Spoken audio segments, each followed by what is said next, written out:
Bah, en partie oui, mais pas encore assez. Il y a encore beaucoup d'inégalités dans le monde. Alors oui, en partie, mais je pense qu'il y a encore du travail à faire, quoi. L'image de la femme.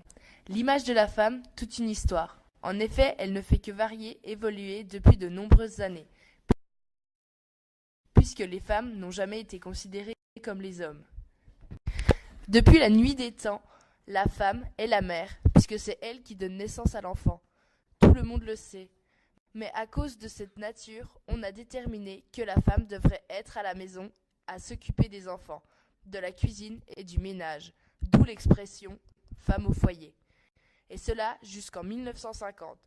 Ainsi, la femme n'avait pas le droit de travailler sans l'autorisation de son mari. Dans ces années-là, il existait même des magazines qui expliquaient aux jeunes filles comment être une bonne mère. Par exemple, la revue Foyer de France, sortie en 1943, qui explique comment changer la couche des bébés ou encore faire la cuisine. Mais ce n'est pas tout. En plus de s'occuper des tâches ménagères, la femme doit être aussi belle. Et oui, l'image de la femme est aussi une icône de beauté. Évidemment, une femme qui ne prend pas soin d'elle, qui ne se maquille pas, n'est pas une femme. Plus urgent encore, la femme est quelquefois vue comme un objet sexuel qui doit séduire, manipuler, ne pas réfléchir évidemment, ne fait qu'obéir pour les biens et le plaisir de l'homme. Aujourd'hui, les femmes ne sont plus vues comme telles, bien qu'il reste énormément de chemin à parcourir. De plus, elles ne représentent pas n'importe quelle beauté, c'est une forme bien précise. Elle doit être grande, fine, blonde de préférence, comme pour une Miss France par exemple. Un concours très réputé qui chaque année élit les plus belles femmes de France.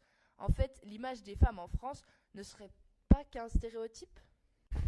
Eh bien, parlons-en, puisqu'il est plus facile pour une femme de rentrer dans certaines professions quand elle correspond à des critères particuliers. D'autre part, la télé est aujourd'hui un moteur essentiel pour montrer l'image de la femme française au monde. Ainsi, la télévision, je dirais même plus les spots publicitaires, ont pour but de faire vendre leurs produits, mais comment ? Évidemment en utilisant des belles femmes pleines de stéréotypes. Appelées aussi en langage courant des femmes parfaites. Ou femmes fatales.